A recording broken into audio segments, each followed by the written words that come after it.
आगामी निर्वाचन पई बेस चलचंचल रही गुणपुर निर्वाचन मंडलीर राजनीति। तो 13 तारिखर भोट देवे ये गुणपुर निर्वाचन मंडलीर मतदाता आसंतु से माने को भली प्रार्थी चयन करचंती सेमानटू पचारि बुझी नेबा।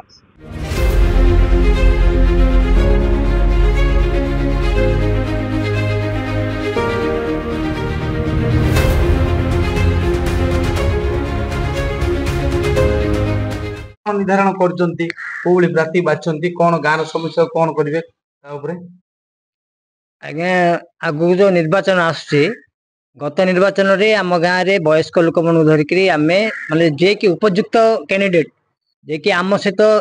सुख दुख रे सहभागी होके रहइबो। आज इलेक्शन आसुची कहि देबे बड़ बड़ कथा आसी कहि देई पळेबे। नेक्स्ट इलेक्शन सरला परे भोट सरला परे आम कौन गोटे असुविधा है कि फोन कले भी फोन उठेबे नहीं कि आम सब सहयोग करेंगे नहीं सेमती लोक आम चयन करूँ जे कि आमर गाँव रे सुख दुख रे तापरे वृद्धा वृद्धि किसी माने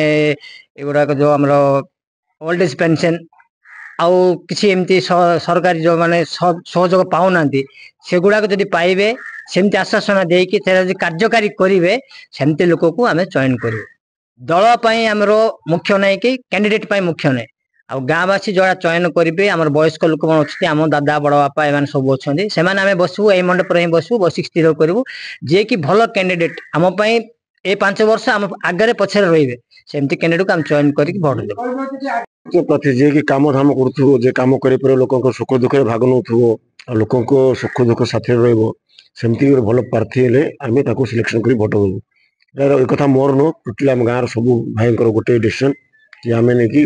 उपयुक्त प्रार्थी दल कथा छाड़ दियो आम उपयुक्त प्रार्थी जे कि आम सुख दुख भाग नौ आम सहित रोथु आम सुविधा असुविधा बुझुथु सेमती प्रार्थी हेले आम भोट देवु।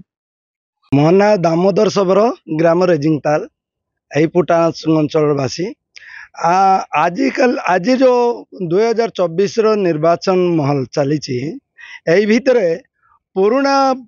जो नेतागिरी थिले जो पुराना नेता थिले तार कार्यकलाप 5 वर्ष भितर आम देखी सारीचु। तेणु आम समस्त एकमत होती नूतन सरकार किंबा नूतन कैंडिडेट करिले निश्चित तांकर जो अवहेला कामटा से निजे परिषद माने संशोधित हेबे एवं नुआ कैंडिडेट से आगई बढ़ाई नेबे। जेहेतु आमर ब्लॉक कथा बोलो कॉलेज कथा बोलो मेडिकल कथा बहुत सांघातिक अवस्था अच्छी से त्वरान्वित करवा कैंडिडेट को आम बाछि नेबु। यह आमर प्रतिशोध करिचु ये उन्नयन परिषद कमिटी तरफ गिदियन पानी पुटा सिंह आ वर्तमान जो निर्वाचन माहौल चली निर्वाचन माहौल रे तो अनेक लोक प्रार्थी देइछंती एमएल पाई बोलिकी किंतु जो लोकटा लोकंकर कल्याणमूलक कार्य रे अग्रसर अग्रगति नेबे गरीब दिनहीन लोक मानकर उन्नति कारण से माने शीघ्र बुझासुझा करी से मानकर समस्या समाधान करबे ए प्रकार लोक को निश्चित भाव में आम अंचल समस्त भोट से जीव बोलिकी आम आशा करुचु मध्य आम चेष्टा करुचु। नहीं ऑलरेडी तो प्रार्थी चयन कर सारी आ जो प्रार्थी आमको दरकार गुणपुर सब उन्नति कर स्पेसिफिक मेडिकल पाई जो बाधा आमर 18टा पंचायत अच्छा 18टा पंचायत जाक ये मेडिकल पर निर्भर कर गोटे छोट छोट पिला कौन प्रकार है बेले से पाड़ा खिंचा पड़े चाइल्ड स्पेसिलिटी गोटे ना बर्तमान आमर जो प्रार्थी जाक अच्छा 4 जन बीजेपी हो बीजेपी कांग्रेस हो ये हो जो जेकोसी आसिले